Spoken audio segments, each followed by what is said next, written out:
ಭಾರತದಲ್ಲಿ ಕಡಿಮೆ ಕಲಿತವರು highly educated ಜನರಿಗಿಂತ ಜಾಸ್ತಿ ದುಡ್ಡನ್ನು ಸಂಪಾದನೆ ಮಾಡ್ತಾ ಇದ್ದಾರೆ ಮತ್ತು ಜಾಸ್ತಿ ಖುಷಿಯಾಗಿದ್ದಾರೆ. ಇದನ್ನು ನೀವು ಕೂಡ ಗಮನಿಸಿರಬಹುದು. ನಾನು ಇದನ್ನು ಒಂದು ರಿಯಲ್ ಎಕ್ಸಾಂಪಲ್ದೊಂದಿಗೆ ಎಕ್ಸ್ಪ್ಲೇನ್ ಮಾಡುವೆ. ನನ್ನ ಒಬ್ಬ ಫ್ರೆಂಡ್ ಇದ್ದಾನೆ, ಮುಸ್ತಫ. ಈತ 10th ಫೇಲ್ ಆಗಿದ್ದಾನೆ. 10th ಫೇಲ್ ಆದಾಗಿನಿಂದ ಹಿಡಿದ್ಬಿಟ್ಟು ಈತ ಪ್ಲಂಬಿಂಗ್ ಮತ್ತು ಇಲೆಕ್ಟ್ರಿಷಿಯನ್ ಕೆಲಸ ಮಾಡಿಬಿಟ್ಟು ಪ್ರತಿ ತಿಂಗಳಿಗೆ ಆರಾಮಾಗಿ 2 ಲಕ್ಷ ಹಣವನ್ನು ಸಂಪಾದಿಸ್ತಾ ಇದ್ದಾನೆ. ಈತ ತನ್ನ ವೈಫಿನೊಂದಿಗೆ ತುಂಬಾ ಖುಷಿಯಾಗಿದ್ದಾನೆ. ನನ್ನ ಮತ್ತೊಬ್ಬ ಗೆಳೆಯನಿದ್ದಾನೆ, ಶಿವಾನಂದ್. ಈತ MSc B.Ed ಮಾಡಿದ್ದಾನೆ. ಇವನ ಹತ್ರ ಗೋಲ್ಡ್ ಮೆಡಲ್ ಕೂಡ ಇದೆ. ಸದ್ಯಕ್ಕೆ ಈತ ಒಂದು ಪ್ರೈವೇಟ್ ಕಾಲೇಜ್ನಲ್ಲಿ ಫಿಸಿಕ್ಸ್ ಲೆಕ್ಚರರ್ ಆಗಿ ಕೆಲಸ ಮಾಡ್ತಾ ಇದ್ದಾನೆ. ಈತ ಪ್ರತಿ ತಿಂಗಳಿಗೆ ಕೇವಲ 40,000 ಹಣವನ್ನು ಸಂಪಾದನೆ ಮಾಡ್ತಾ ಇದ್ದಾನೆ. ಇವನು ತನ್ನ ಲೈಫಿನೊಂದಿಗೆ ಮತ್ತು ವೈಫಿನೊಂದಿಗೆ ಒಂಚೂರು ಖುಷಿಯಾಗಿಲ್ಲ.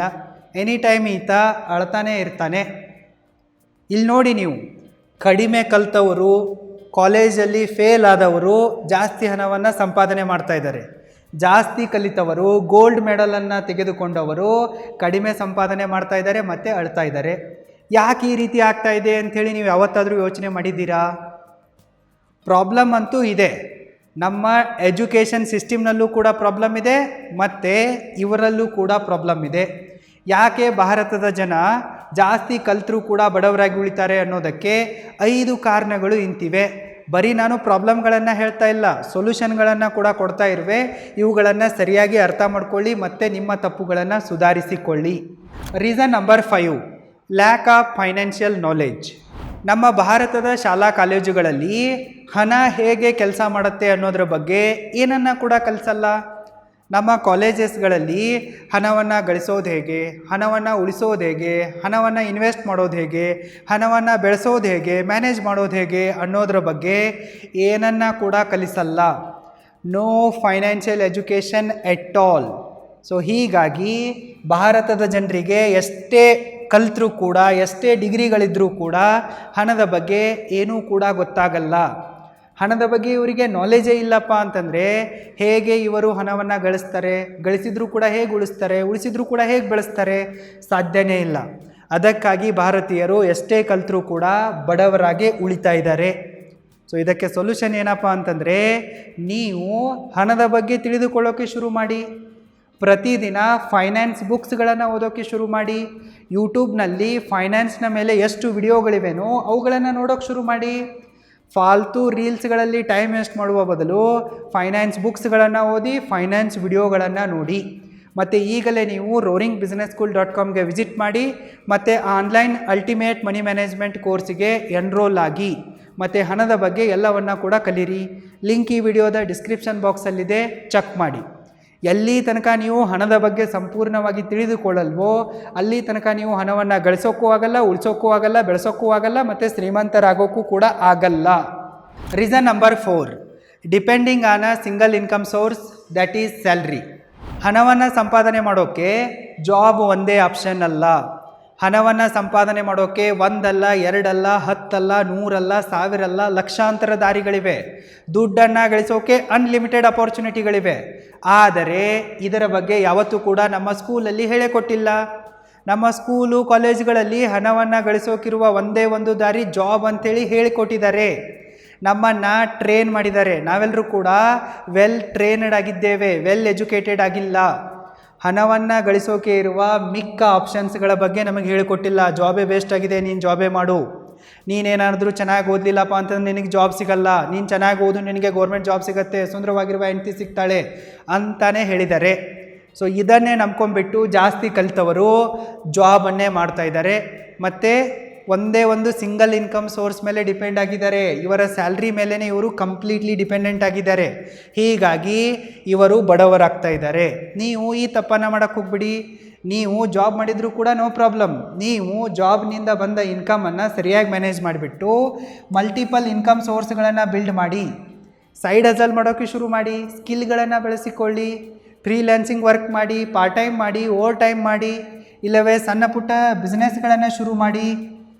ನಿಮಗೆ ಬರ್ತಾ ಇರುವ ಸ್ಯಾಲ್ರಿಯಲ್ಲಿ ದುಡ್ಡನ್ನು ಉಳಿಸಿಬಿಟ್ಟು ಇನ್ವೆಸ್ಟ್ಮೆಂಟ್ ಜರ್ನಿಯನ್ನು ಶುರು ಮಾಡಿ. ನಿಮ್ಮ ದುಡ್ಡನ್ನು ದುಡಿಯೋಕೆ ಬಿಡಿ. ಸೊ ಈ ರೀತಿ ಮಾಡಿಬಿಟ್ಟು ನೀವು ಮಲ್ಟಿಪಲ್ ಇನ್ಕಮ್ ಸೋರ್ಸ್ಗಳನ್ನು ಬಿಲ್ಡ್ ಮಾಡಿ. ಯಾವಾಗ ನೀವು ಸಿಂಗಲ್ ಇನ್ಕಮ್ ಸೋರ್ಸ್ದಿಂದ ಮಲ್ಟಿಪಲ್ ಇನ್ಕಮ್ ಸೋರ್ಸ್ಗಳನ್ನ ಬಿಲ್ಡ್ ಮಾಡ್ತಿರೋ ಆವಾಗ ನಿಮ್ಮ ಹತ್ರ ಜಾಸ್ತಿ ದುಡ್ಡು ಬರುತ್ತೆ ಮತ್ತು ವೆಲ್ತ್ ಕ್ರಿಯೇಟ್ ಆಗುತ್ತೆ. Reason number 3, living like a king but investing like a beggar. ಜಾಸ್ತಿ ಕಲಿತಿರುವ ಜನ ಶೋ ಅಪ್ ಕಲ್ಚರನ್ನೇ ಜಾಸ್ತಿ ಫಾಲೋ ಮಾಡ್ತಾರೆ. ಇವರು ಬರೀ ಶ್ರೀಮಂತರಂತೆ ಕಾಣಿಸ್ತಾರೆ, ಆದರೆ ನಿಜವಾಗಿಯೂ ಶ್ರೀಮಂತರಾಗಿರೋದಿಲ್ಲ. ಇವರ ಬಹುಪಾಲು ಸ್ಯಾಲ್ರಿ EMIಗಳಲ್ಲೇ ಹೋಗ್ತಾ ಇರುತ್ತೆ. ಇವರು ಲೋನ್ ಮಾಡಿನೇ ಕಾರ್ ತರ್ತಾರೆ, ಲೋನ್ ಮಾಡಿನೇ ಮನೆ ಕಟ್ತಾರೆ, ಲೋನ್ ಮಾಡಿನೇ ಐಫೋನ್ ತೊಗೊತಾರೆ, ಲೋನ್ ಮಾಡಿನೇ ಟೂರು ಟ್ರಾವೆಲ್ ಅಂತೆಲ್ಲ ಸುತ್ತಾಡ್ತಾರೆ, ಫಾಲ್ತು ವನ ಶೋಕಿಗಳನ್ನು ಮಾಡ್ತಾರೆ. ತಮ್ಮ ಮ್ಯಾಕ್ಸಿಮಮ್ ಸ್ಯಾಲ್ರಿಯನ್ನು EMIಯಲ್ಲೇ ಕಳೆದು ಬಿಡ್ತಾರೆ. ಇವರು ಬಡವರಾಗಿದ್ದಾರೆ, ಬರೀ ತೋರಿಕೆಯ ಶ್ರೀಮಂತರಾಗಿದ್ದಾರೆ. ಹೊರಗಡೆಯಿಂದ ಚಮಕ್ ಚಮಕ್ ಲೈಫ್ ಇರುತ್ತೆ, ಒಳಗಡೆಯಿಂದ ಇವರು ಚಡ್ಡಿ ಹರಿದಿರುತ್ತೆ, ಅವ್ರಿಗೆ ಮಾತ್ರ ಅದು ಗೊತ್ತಿರುತ್ತೆ. ಸೊ ಇಷ್ಟೆಲ್ಲ ಇದ್ದರೂ ಕೂಡ ಇವರು ಸೆಲ್ಫ್ ಇನ್ವೆಸ್ಟ್ಮೆಂಟ್ ಮಾಡಲ್ಲ. ತಮ್ಮ ನಾಲೆಜನ್ನು ಹೆಚ್ಚಿಸಿಕೊಳ್ಳುವುದಕ್ಕಾಗಿ, ಸ್ಕಿಲ್ಗಳನ್ನು ಕಲಿಯುವುದಕ್ಕಾಗಿ ದುಡ್ಡನ್ನು ಖರ್ಚು ಮಾಡಲ್ಲ. ಇವರು ರಾಜನ ಥರ ಬದುಕ್ತಾರೆ ಮತ್ತು ಭಿಕಾರಿಯ ಥರ ಇನ್ವೆಸ್ಟ್ ಮಾಡ್ತಾರೆ. ಅದಕ್ಕಾಗಿ ಇವರು ಬಡವರಾಗಿ ಉಳಿತಾರೆ. ಸೊ ನೀವು ಈ ರೀತಿ ಆಗಬಾರ್ದಪ್ಪ ಅಂತಂದರೆ ನೀವು ಸ್ಟಾರ್ಟಿಂಗಲ್ಲಿ ಭಿಕಾರಿಯ ಥರ ಇರಿ ಮತ್ತು ರಾಜನ ಥರ ಇನ್ವೆಸ್ಟ್ ಮಾಡಿ. ನೀವು ಮೊದಲು ಸೆಲ್ಫ್ ಇನ್ವೆಸ್ಟ್ಮೆಂಟನ್ನು ಮಾಡಿ. ನಿಮ್ಮ ಹೆಲ್ತ್ನ ಮೇಲೆ, ಫಿಟ್ನೆಸ್ನ ಮೇಲೆ, ನಾಲೆಜ್ನ ಮೇಲೆ, ಸ್ಕಿಲ್ ಡೆವಲಪ್ಮೆಂಟ್ನ ಮೇಲೆ ಸ್ವಲ್ಪ ದುಡ್ಡನ್ನು ಖರ್ಚು ಮಾಡಿ. ನೀವು ನಿಮ್ಮ ಕರಿಯರ್ನ ಆರಂಭದಲ್ಲಿ ಬರೀ ನೀಡ್ಸ್ಗಳ ಮೇಲಷ್ಟೇ ದುಡ್ಡನ್ನು ಖರ್ಚು ಮಾಡಿ. ಜಾಸ್ತಿ ಹಣವನ್ನು ಸೇವಿಂಗ್ ಮಾಡಿ, ಜಾಸ್ತಿ ಹಣವನ್ನು ಇನ್ವೆಸ್ಟ್ ಮಾಡಿ, ಅಸೆಟ್ಸ್ಗಳನ್ನು ಬಿಲ್ಡ್ ಮಾಡಿ. ಅಸೆಟ್ಸ್ಗಳಿಂದ ಯಾವಾಗ ಇನ್ಕಮ್ ಬರುತ್ತೋ ಆವಾಗ ನೀವು ನಿಮ್ಮ ಲೈಫನ್ನು ಎಂಜಾಯ್ ಮಾಡಿ. ಅಲ್ಲಿ ತನಕ ಸ್ವಲ್ಪ ಬೆಗ್ಗರ್ಗಳ ಥರ ಇರಿ. ನೀವು ನಿಮ್ಮ ಕರಿಯರ್ನ ಆರಂಭದಲ್ಲಿ ಭಿಕಾರಿಯ ಥರ ಇದ್ದುಬಿಟ್ಟು ರಾಜನ ಥರ ಇನ್ವೆಸ್ಟ್ ಮಾಡಿಬಿಟ್ರೆ ಮುಂದೆ ಒಂದಲ್ಲ ಒಂದು ದಿನ ನೀವು ನಿಜವಾಗಿಯೂ ರಾಜನಾಗ್ತೀರ. ಆದರೆ ನೀವು ಸ್ಟಾರ್ಟಿಂಗ್ನಲ್ಲಿ ರಾಜನ ಥರ ಇದ್ದುಬಿಟ್ಟು ಭಿಕಾರಿಯ ಥರ ಇನ್ವೆಸ್ಟ್ ಮಾಡಿದರೆ ನೀವು ಮುಂದೆ ಭಿಕಾರಿನೇ ಆಗ್ತೀರಾ. ಚಾಯ್ಸ್ ನಿಮ್ಮ ಹತ್ರ ಇದೆ, ಯೋಚನೆ ಮಾಡಿ ಆಯ್ಕೆ ಮಾಡಿಕೊಳ್ಳಿ. Reason number 2, no emergency fund. ಜಾಸ್ತಿ ಕಲ್ತಿರುವ ಜನ ತಮ್ಮ ಜಾಬ್ ಮೇಲೆ ತುಂಬಾ ನಂಬಿಕೆ ಇಟ್ಟುಬಿಡ್ತಾರೆ. ನಮಗೇನು ಜಾಬ್ ಇದೆ, ಕೆಲಸ ಮಾಡದೇ ಇದ್ದರೂ ಸ್ಯಾಲ್ರಿ ಬರುತ್ತಲ್ಲ ಅನ್ನೋ ಘಮಂಡದಲ್ಲಿರ್ತಾರೆ. ಸೊ ಇವರು ತಮ್ಮ ಹತ್ರ ಬರ್ತಾ ಇರುವ ಸ್ಯಾಲ್ರಿಯನ್ನೆಲ್ಲ ಉಡಾಯಿಸ್ತಾ ಇರ್ತಾರೆ. ಹೀಗಾಗಿ ಇವರ ಹತ್ರ ಸೇವಿಂಗೇ ಇರಲ್ಲ. ಮ್ಯಾಕ್ಸಿಮಮ್ ದುಡ್ಡು ಇವರದ್ದು EMIಯಲ್ಲೇ ಹೋಗ್ತಾ ಇರುತ್ತೆ. ಸೊ ಇವರ ಹತ್ರ ಸೇವಿಂಗೇ ಇರಲ್ಲ, ಇದ್ದರೂ ಕೂಡ ತುಂಬಾ ಕಡಿಮೆ ಇರುತ್ತೆ. ಮತ್ತು ಇವರ ಹತ್ರ ಎಮರ್ಜೆನ್ಸಿ ಫಂಡ್ ಕೂಡ ಇರಲ್ಲ. ಆದರೆ ಎಮರ್ಜೆನ್ಸಿಗಳು ಬಂದಾಗ ಇವರಿಗೆ ಅದನ್ನು ಮ್ಯಾನೇಜ್ ಮಾಡೋಕ್ಕಾಗಲ್ಲ. ಇವರು ಮತ್ತೆ ಕೆಟ್ಟ ಸಾಲಗಳನ್ನು ಮಾಡ್ತಾರೆ ಮತ್ತು ಸಾಲದ ಸುಳಿಯಲ್ಲಿ ಸಿಕ್ಕಿಬಿಟ್ಟು ಮತ್ತಷ್ಟು ಬಡವರಾಗ್ತಾ ಹೋಗ್ತಾರೆ. ಎಮರ್ಜೆನ್ಸಿ ಫಂಡ್ ಇವರ ಹತ್ರ ಇರಲ್ಲ. ಅದಕ್ಕಾಗಿಯೇ ಇವರು ಬ್ಯಾಡ್ ಡೆಟನ್ನು ತೊಗೊತಾರೆ, ಲೋನ್ ಟ್ರ್ಯಾಪಲ್ಲಿ ಮತ್ತಷ್ಟು ಬೀಳ್ತಾರೆ, ಬಡವರಾಗಿಯೇ ಇರ್ತಾರೆ. ಇವರ ಬಹುಪಾಲು ಸ್ಯಾಲ್ರಿ ಮತ್ತು EMIಯಲ್ಲೇ ಹೋಗುತ್ತೆ. ಸೇವಿಂಗೂ ಆಗಲ್ಲ, ಇನ್ವೆಸ್ಟ್ಮೆಂಟು ಆಗಲ್ಲ, ಮತ್ತು ಇವರು ಶ್ರೀಮಂತರಾಗೋದು ಇಲ್ಲ. ಸೊ ನೀವು ಇವ್ರ ಥರ ಆಗಬಾರ್ದಪ್ಪ ಅಂತಂದರೆ ನೀವು ಎಲ್ಲದಕ್ಕಿಂತ ಮೊದಲು ಎಮರ್ಜೆನ್ಸಿ ಫಂಡನ್ನು ಬಿಲ್ಡ್ ಮಾಡಿ. ಎಮರ್ಜೆನ್ಸಿ ಫಂಡು ನಿಮ್ಮ ಹತ್ರ ಇದ್ದರೆ ನೀವು ಯಾವುದಕ್ಕೂ ಕೂಡ ತಲೆ ಕೆಡಿಸಿಕೊಳ್ಳಬೇಕಾಗಿಲ್ಲ. ನೀವು ಸೇಫಾಗಿರ್ತೀರಾ, ನೀವು ಸರ್ವೈವ್ ಆಗ್ತೀರಾ. ಹಣಕ್ಕಾಗಿ ಬೇರೆಯವ್ರ ಹತ್ರ ಕೈ ಚಾಚಬೇಕಾದ ಕೆಟ್ಟ ಪರಿಸ್ಥಿತಿ ನಿಮಗೆ ಬರಲ್ಲ. ಕೆಟ್ಟ ಸಾಲವನ್ನು ಮಾಡಬೇಕಾದ ಕೆಟ್ಟ ಪರಿಸ್ಥಿತಿ ಕೂಡ ನಿಮಗೆ ಬರಲ್ಲ. ನೀವು ಸೇಫಾಗಿರ್ತೀರಾ. ಎಮರ್ಜೆನ್ಸಿ ಬಂದಾಗ ಎಮರ್ಜೆನ್ಸಿ ಫಂಡು ನಿಮ್ಮನ್ನು ಕಾಪಾಡುತ್ತೆ ಮತ್ತು ನಿಮ್ಮನ್ನು ಬೌನ್ಸ್ ಬ್ಯಾಕ್ ಮಾಡೋಕ್ಕೆ ಹೆಲ್ಪ್ ಮಾಡುತ್ತೆ. ಸೊ ಅದಕ್ಕಾಗಿ ನೀವು 1 ವರ್ಷಕ್ಕಾಗುವ ಎಕ್ಸ್ಪೆನ್ಸ್ ಅಮೌಂಟನ್ನು ಎಮರ್ಜೆನ್ಸಿ ಫಂಡ್ನಲ್ಲಿ ಎನಿ ಟೈಮ್ ಲಿಕ್ವಿಡ್ ಫಾರ್ಮ್ನಲ್ಲಿ ಸೇವ್ ಮಾಡಿಕೊಳ್ಳಿ. ಹೈ ಇಂಟ್ರೆಸ್ಟ್ ಸೇವಿಂಗ್ ಅಕೌಂಟ್ಗಳಲ್ಲಿ ಇದನ್ನು ಇಡಿ. ನಿಮ್ಮ ಹತ್ರ ಎಮರ್ಜೆನ್ಸಿ ಫಂಡ್ ಇದೆಯಪ್ಪ ಅಂತಂದರೆ ನೀವು ಯಾವತ್ತೂ ಕೂಡ ಬಡವರಾಗೋಕ್ಕೆ ಸಾಧ್ಯನೇ ಇಲ್ಲ.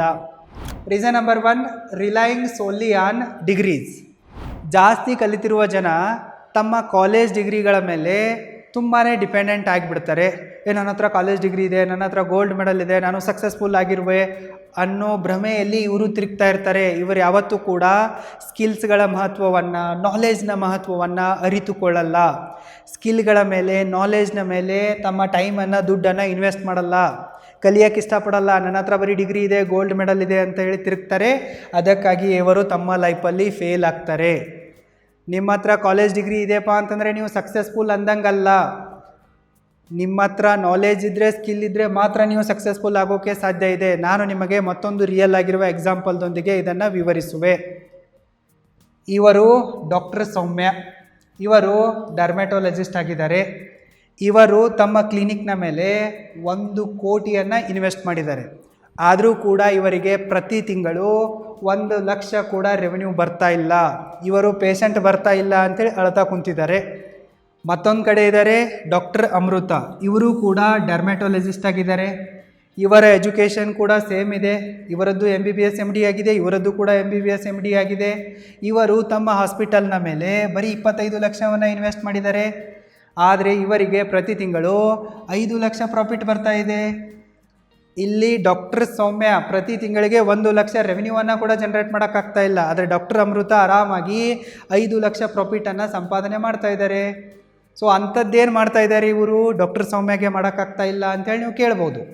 ಇಲ್ಲಿ ಡಾಕ್ಟರ್ ಸೌಮ್ಯ ನನ್ನ ಹತ್ರ MBBS MD ಡಿಗ್ರಿ ಇದೆ, ಗೋಲ್ಡ್ ಮೆಡಲ್ ಇದೆ, ಇದನ್ನು ನನ್ನ ಹಾಸ್ಪಿಟಲ್ ಗೋಡೆ ಮೇಲೆ ಹಾಕಿದ್ದೀನಿ ಅಂಥೇಳಿ ಯೋಚನೆ ಮಾಡ್ತಾ ಕುಂತಿದ್ದಾರೆ, ಇದೇ ಗಮನದಲ್ಲಿದ್ದಾರೆ. ಆದರೆ ಡಾಕ್ಟರ್ ಅಮೃತ ಬರೀ MBBS MD ಇರೋದ್ರಿಂದ ಏನೂ ಆಗಲ್ಲ. ನಮ್ಮ ಕಾಲೇಜ್ ಡಿಗ್ರಿಗಳಿಂದ ನಮ್ಮ ಹೊಟ್ಟೆ ತುಂಬಲ್ಲ. ನಮ್ಮ ಹೊಟ್ಟೆ ತುಂಬಬೇಕಪ್ಪ ಅಂತಂದರೆ ನಾವು ಹಾಸ್ಪಿಟಲನ್ನು ಬಿಸ್ನೆಸ್ ಥರ ನಡೆಸಬೇಕು, ಮಾರ್ಕೆಟಿಂಗ್ ಮಾಡಬೇಕು, ಅಡ್ವರ್ಟೈಸಿಂಗ್ ಮಾಡಬೇಕು, ಪರ್ಸ್ನಲ್ ಬ್ರ್ಯಾಂಡ್ ಬಿಲ್ಡ್ ಮಾಡಬೇಕು, ಬಿಸ್ನೆಸ್ ಬ್ರ್ಯಾಂಡ್ ಬಿಲ್ಡ್ ಮಾಡಬೇಕು, ಜನರಿಗೆ ಅವೇರ್ನೆಸ್ ಮೂಡಿಸಬೇಕು. ಅಂದಾಗಲೇ ನಮ್ಮ ಹತ್ರ ಜಾಸ್ತಿ ಪೇಷಂಟ್ಸ್ಗಳು ಬರ್ತಾರೆ, ನಮಗೆ ರೆವೆನ್ಯೂ ಬರುತ್ತೆ, ಜಾಸ್ತಿ ರೆವೆನ್ಯೂ ಮಾಡಿದರೆ ಜಾಸ್ತಿ ಪ್ರಾಫಿಟ್ ಉಳಿಸ್ಬೋದು ಅನ್ನೋದನ್ನು ಅರ್ಥ ಮಾಡ್ಕೊಂಡಿದ್ದಾರೆ. ಸೊ ಹೀಗಾಗಿ ಇವರು ಪ್ರತಿ ತಿಂಗಳಿಗೆ 5 ಲಕ್ಷ ಹಣವನ್ನು ಸಂಪಾದಿಸ್ತಾ ಇದ್ದಾರೆ.